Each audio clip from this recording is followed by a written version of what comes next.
खबरों को पूरा देखने के लिए YouTube पर जाके सर्च करें NDTN न्यूज दरभंगा। चैनल को लाइक, सब्सक्राइब, कमेंट और शेयर करना ना भूलें।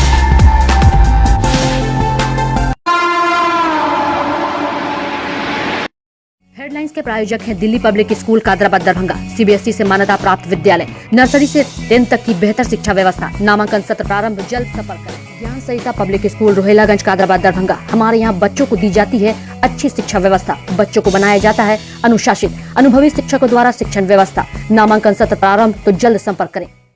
Holi mission girls high school, Saidnagar, Laheriasarai, Darbhanga. CBSE पाठ्यक्रम पर आधारित स्कूल, नर्सरी से 10th तक के बच्चों की पढ़ाई की बेहतर व्यवस्था। नामांकन के लिए संपर्क करें। Holy mission girls high school, Saidnagar, Laheriasarai, Darbhanga. Darbhanga में एक अनोखी पहल, Mithila online store.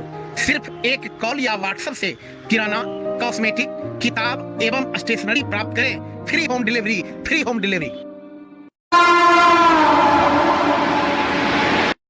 IIMT welfare society मेधावी छात्रों को प्रोत्साहित करने के उद्देश्य से ST1 परीक्षा आयोजित करेगा। आगामी 8 अगस्त को सभी जिलों के लिए होने वाले ऑनलाइन परीक्षा में बिहार बोर्ड से 12वीं उत्तीर्ण छात्र शामिल हो सकते हैं। 1 घंटे के टेस्ट में सभी प्रश्न वस्तुनिष्ठ पूछे जाएंगे। इसमें प्रथम आने वाले छात्र को 3,50,000 रुपये एवं दूसरे रैंक प्राप्त करने वाले छात्र को 1,75,000 रुपये नगद पुरस्कार दिया जाएगा। वहीं तीसरे से 5वें स्थान प्राप्त करने वाले मेधावी छात्रों को लैपटॉप दिया जाएगा। यह जानकारी वेलफेयर सोसाइटी के प्रेसिडेंट मनीष कुमार खगरा ने सोमवार को प्रेस वार्ता में दी। कहा कि इस सोसाइटी मेधावी छात्रों को आर्थिक मदद एवं प्रोत्साहित करने का कार्य समय समय पर किया करती है। इसी क्रम में बिहार बोर्ड से 12वीं उत्तीर्ण छात्रों के लिए ST1 टेस्ट का आयोजन किया जा रहा है। सबसे पहले मैं आप सभी पत्रकार भाइयों को हमारी तरफ से एक छोटा सा प्रणाम का वेद स्वीकार करें। और आज जो हम लोग आज यहाँ पे इकट्ठा हुए हैं, इसका प्रमुख कारण कि IIMT वेलफेयर सोसाइटी आपके बिहार में एक स्कॉलरशिप एग्जामिनेशन कर रहा है, जो कि एक गरीब से गरीब और अमीर से अमीर हर बच्चे के लिए, जिस बच्चे में प्रतिभा और टैलेंट है वो बच्चा हमारे यहाँ स्कॉलरशिप पा सकता है। स्कॉलरशिप की कुछ धनराशि भी है हमारे पास, और मात्र इसकी कॉस्टिंग हमने 15 रुपीज़ रखा है एक बच्चों के लिए। कोई बहुत बड़ी फी है नहीं, क्योंकि ये वेलफेयर सोसाइटी है जिसमें बहुत से हैंडीकैप या ऐसे परिवार को हम लोग मदद भी करते हैं। और इसका सबसे बड़ा प्लस पॉइंट क्या है कि जो शिक्षा या शिक्षित बच्चे हैं, हमारी ऑर्गेनाइजेशन जैसे मान लीजिए आप, एक है विद्यानंद इंस्टीट्यूट ऑफ टेक्नोलॉजी और दूसरी यूनिवर्सिटी है हमारी हिमालय यूनिवर्सिटी है, और तीसरी दून घाटी ऑफ कॉलेज है, जिसमें कि हमारे सारे बच्चे प्लेस होते हैं। टोटल हमारा टारगेट है बिहार में लगभग 10 लाख बच्चे हमारे एग्जामिनेशन को कंडक्ट करें, जिससे कि 2 फायदे होंगे बच्चे को। एक फ़ायदा तो ऑनलाइन वो टेस्ट दे पाएंगे, दूसरा फ़ायदा कि जो एग्जामिनेशन में पार्टिसिपेट भी करते हैं और यदि उनको सर्टिफिकेट हमारे यहाँ से मिलती है, और यदि वो हमारे यहाँ से BTech हो गया, MCA हो गया, BTech कुछ भी करना चाह रहे हैं, ठीक है, तो उनको एक अच्छा रिबेट भी हम देंगे। वो रिबेट भी जो होगा ना, वो मान लीजिए टोटल एजुकेशन में लाख रुपये से कम का रिबेट नहीं होगा। जितना भी मेरा मीडिया जो भी है, आप लोग को सबसे पहले मैंने अपनी तरफ से धन्यवाद करना चाहूँगी, क्योंकि आप लोग का बिना सब का कुछ भी नहीं है। मेरा IIMT ग्रुप है, और इनसे जुड़ने के लिए, उनके साथ रहने के लिए, आगे आने के लिए आप लोग को धन्यवाद करूँगी मैं। और मैं जब आई हूँ तो फिर क्या कहते हैं, जैसे गरीब बच्चे, जैसे कि हमारी गरीब बच्चे हैं, और जैसे हमारे जो पैसे वाले बच्चे तो बाहर चले जाते हैं, गरीब बच्चे तो मेरी कहीं नहीं जा पाते हैं। उनके लिए मेरा जो है IIMT है ग्रुप, उनके लिए जो इन लोग हम साथ हैं, उन लोग के लिए तो चाहिए एजुकेशन, चाहता है कुछ हम लोग सोचें, हम लोग करें, तैयारी नहीं हो पाती है, तो उनके लिए तो चाहिए ये। तो इसके लिए हम लोग अपने साथ हमको रख लेते हैं, जितना भी गरीब हमारा, हम और हमारे बिहार का जो भी है अभी चल रहे हैं, उनको तो लेके चलना होगा। सबका अपना अपना एक सपना होता है, तो इसी के लिए हम लोग अभी 2021 अभी ये जो 2021 इसी साल इसी को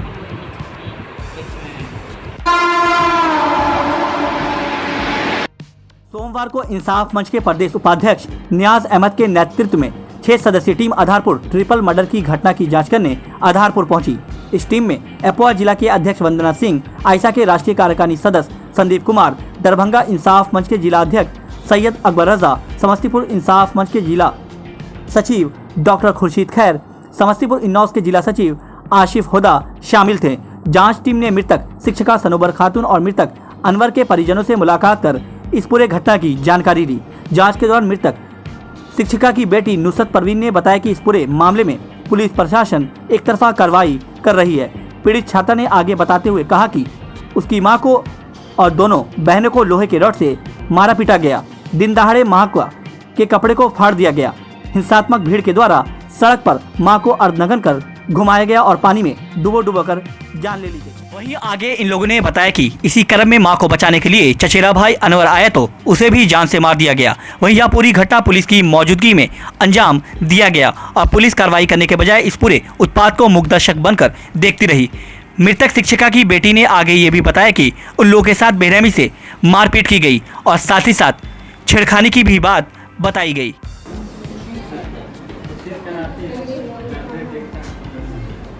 में जी कैसे बोलो। मेरे अम्मी को घर से खींच कर ले गया बाहर, सब लोग मारते हुए ले गया बहुत, फिर अपने रूम में बंद कर दिया और फिर रूम में बहुत मारा। उसके बाद फिर घर से बाहर निकाला, बहुत मारा। उसके बाद दुपट्टा से गर्दन बांध दिया। उसके बाद पानी में खींच कर ले गया। फिर उसके बाद वहाँ डुबा कर मार दिया। फिर हम दोनों बहन को बहुत मारा। मैंने जिस तरह ऐसा कपड़ा उपड़ा फाड़ के जो मिल रहा था, फट्ठा ईंट जो मिल रहा था सब कुछ से मारा, रॉड से। अब मारने पीटने के बाद क्या उन्हें सड़क वड़क पर भी ऐसे घुमाने का हाँ, 2-3 टन घुमाया बेनंगन करके पुलिस के सामने। वो लोग कुछ नहीं किया, देखते रहा बस। पुलिस बोला कि मार दो, बाद में बताएंगे तुम लोग को। जब मर ही जाएगा तो बाद में क्या बताएंगे आप लोग। अम्मी की जो मार रहे थे आप लोग के सामने सामने हम लोग के सामने मारा। यहाँ तक कि गांव का मुखिया भी वहाँ पे था, विश्वनाथ, वो भी कुछ नहीं किया। चश्मदीद हो इसके तो मेन तुम लोग चश्मदीद गवाह हो, चूँकि नजर से देखे। देश में बढ़ती महंगाई, पेट्रोल डीजल की बढ़ी कीमतें, खाद्यान्न पदार्थ की बढ़ी कीमत के खिलाफ आज भाकपा माले के जिला व्यापी आह्वान पर जिला में दर्जनों जगहों पर पुतला दहन किया गया। इस अवसर पर बहादुरपुर गांव से चट्टी चौक तक मार्च करते हुए चट्टी चौक पर जोरदार नारेबाजी करते हुए मोदी सरकार का पुतला दहन किया गया। मार्च का नेतृत्व भाकपा माले जिला अस्थायी समिति सदस्य समुखिया नंदलाल ठाकुर, प्रखंड कमेटी सदस्य विनोद सिंह, सविता देवी कर रही थी। इस अवसर पर मोदी सरकार होश में आओ, महंगाई पर रोक लगाओ, दाम बांधो, काम दो वरना गद्दी छोड़ दो, पेट्रोल डीजल की बढ़ती कीमत पर रोक लगाओ, खाद्यान्न पदार्थ के बढ़ते कीमत पर रोक लगाओ आदि नारे लगाए गए। चट्टी चौक पर आयोजित सभा को संबोधित करते हुए भाकपा माले जिला अस्थायी समिति सदस्य सहमुखिया नंदलाल ठाकुर ने कहा कि मोदी सरकार जब से आई है तब से महंगाई आसमान छू रही है। पेट्रोल डीजल, सरसों तेल, खाद्यान्न पदार्थ, मवेशी चारा सबों का दाम आसमान छू रहा है, लेकिन सरकार आंख बंद कर सोई हुई है। देश के सारे संपत्ति को कॉर्पोरेट घराने के हाथों गिरवी रख दी गई है। आज महंगाई के चलते गरीब के घर की चूल्हा चक्की बंद होने के कगार पर है। गरीब भूखे मर रहे हैं, लेकिन सरकार पूंजीपतियों की सेवा के लगी हुई है।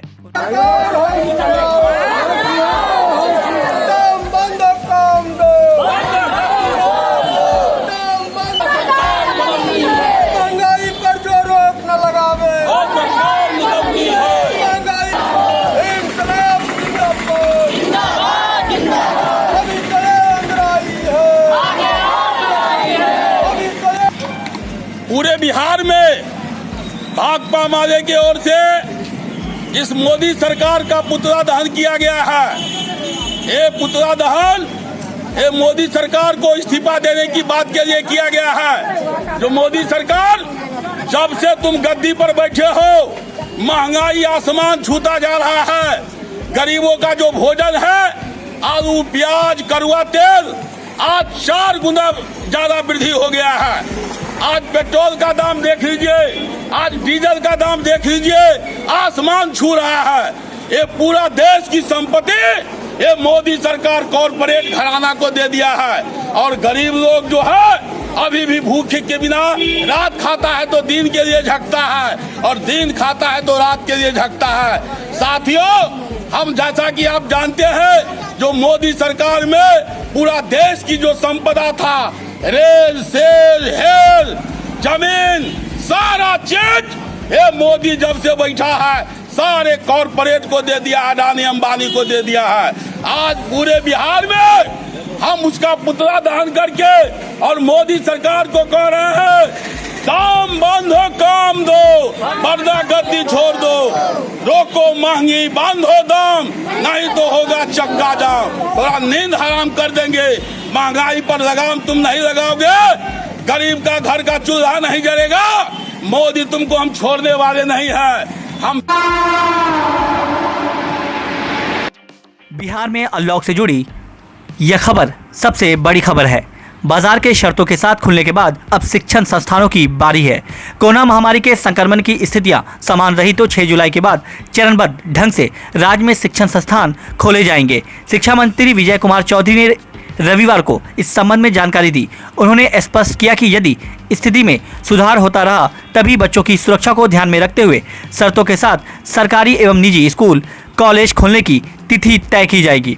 फिलहाल शिक्षा विभाग के स्तर पर शिक्षण संस्थानों को खोलने की तैयारी चल रही है।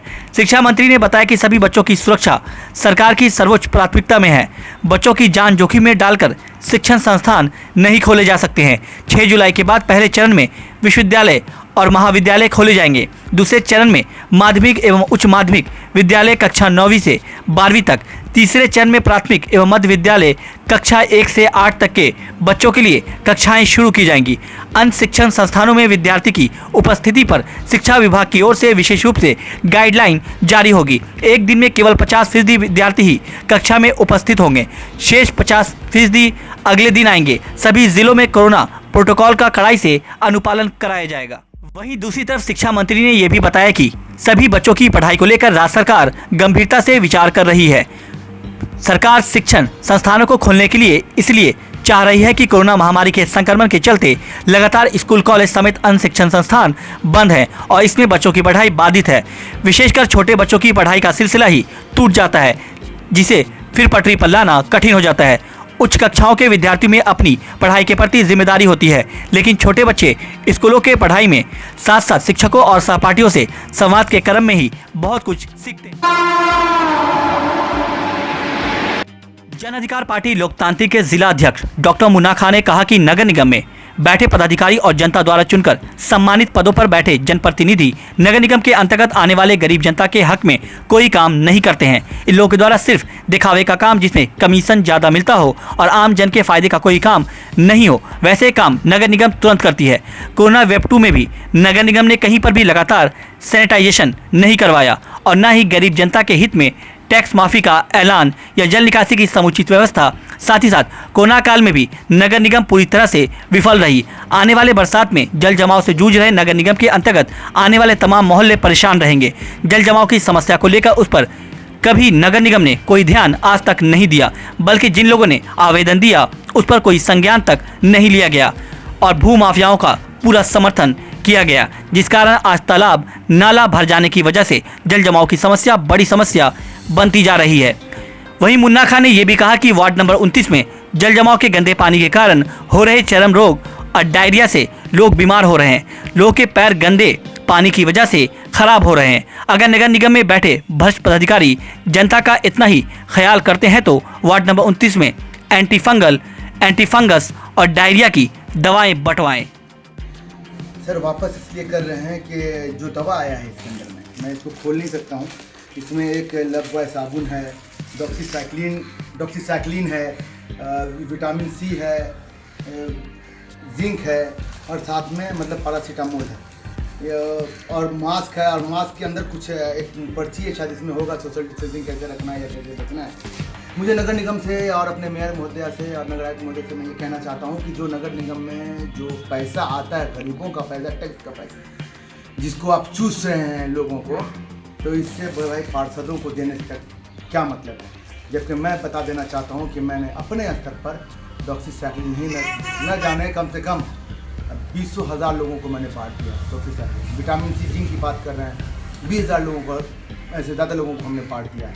लब साबुन और सैनिटाइज़र तो मैंने न जाने कितने लोगों को बांटा। सैनिटाइज़र के लिए मैंने कह दिया कि जिनको भी सोडियम हाइपोक्लोराइड का सैनिटाइज़र चाहिए मेरे पास मौजूद है, आप लोग फ्री में आके ले जाएं। मेरा ये कहना है कि ये चीज़ जनता के पैसे से पार्षदों को देने की क्या ज़रूरत है।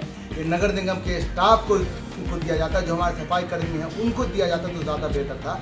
ये इसीलिए मैं नगर निगम को कोसता हूँ कि नगर निगम के अंदर में जो काम होना है वो काम नहीं होता है। नगर निगम के कारण आज सारा शहर जलमग्न है। वार्ड नंबर 29 में अगर क्या वो काम किए होते तो कुछ समझ में आता। वार्ड नंबर 29 डूबा पड़ा हुआ है। अगर आपको दवा देना है तो आप जो है स्किन डिजीज़ का जो दवा होता है एंटी फंगल एंटी फंगस ये दीजिए, जहाँ पर लोगों के पानी में जल जमाव की वजह से चलते चलते जिनकी हालत ख़राब हो गई है, पैरों के अंदर पानी लग गया है, इन्फेक्शन हो गया है, उनको कुछ राहत मिल सके। ये दवा लेके क्या करेंगे सर? तीसरा वेव आने वाला है, तीसरा वेव का ऐलान हो रहा है, उसकी तैयारी नहीं, दूसरे वेव का जो खत्म हो रहा है उसकी तैयारी कर रहे हैं सर। डॉक्टर हमने बांट दिया, विटामिन सी बांट दिया, जिंक ऑक्साइड बांट दिया, विटामिन ई बांटा। अब क्या करना है सर? पैरासीटामोल लेके और ये दवाएं लेके मैं क्या करूंगा सर? माफ करिए। सोमवार को लेहसाई थाना प्रांगण में लेहसाई थाना क्षेत्र अंतर्गत विभिन्न जगहों से जब्त किए गए शराब को नष्ट किया गया। वहीं इस अवसर पर लेहसाई थाना अध्यक्ष एचएन सिंह और बहादुरपुर सीओ मौजूद थे। वहीं अलग अलग तिथियों में लेहसाई थाना क्षेत्र के विभिन्न जगहों से जब्त किए गए तमाम अवैध शराब जो काफी दिनों से रखे हुए थे, इन तमाम शराबों को नष्ट किया गया। वहीं इसमें कुल 354 लीटर से भी अधिक शराब को जेसीबी मशीन के द्वारा नष्ट किया गया।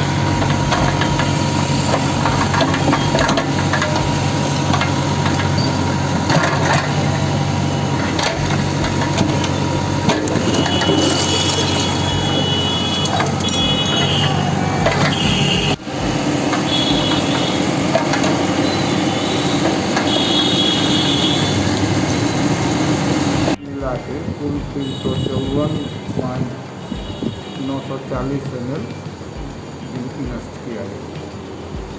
सर कितने साल का था ये? तो अलग अलग डेट का रहता है, वो फिक्स थोड़े रहता है। तो कितना लीटर है सर? 354.940। किस थाना में किया गया? ये लहिया थाना में।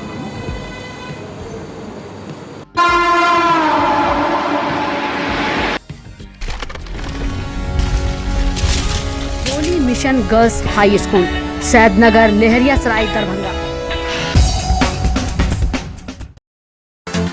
सीबीएसई पाठ्यक्रम पर आधारित स्कूल, नर्सरी से 10th तक के बच्चों की पढ़ाई की बेहतर व्यवस्था। वहीं 10th तक के बच्चों को अनुभवी शिक्षक के मार्गदर्शन में दी जाती है बेहतर शिक्षा। हमारे यहाँ छात्राओं के बेहतर भविष्य के लिए smart classes, computer lab, science lab, library की उत्तम व्यवस्था। छोटे बच्चों का खेल खेल में पढ़ाई के साथ रखा जाता है अच्छे से ख्याल। दूर दराज से आने के लिए छात्राओं के लिए ट्रांसपोर्ट की उत्तम व्यवस्था। तो अभी नामांकन करवाएं। नामांकन सत्र प्रारंभ। नामांकन के लिए संपर्क करें holy mission girls high school, Saidnagar, Laheriasarai, Darbhanga.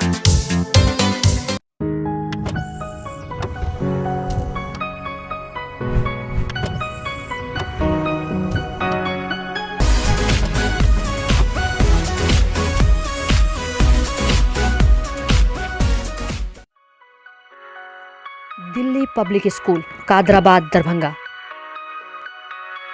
CBSE से मान्यता प्राप्त स्कूल, नर्सरी से 10th तक के बच्चों की पढ़ाई की बेहतर व्यवस्था। अनुभवी शिक्षक के मार्गदर्शन में दी जाती है बेहतर शिक्षा। हमारे यहाँ छात्रों के बेहतर भविष्य के लिए smart classes, computer lab, science lab, library, hostel की अच्छी व्यवस्था। दूर दराज से आने वाले छात्र छात्राओं के लिए ट्रांसपोर्ट की उत्तम व्यवस्था।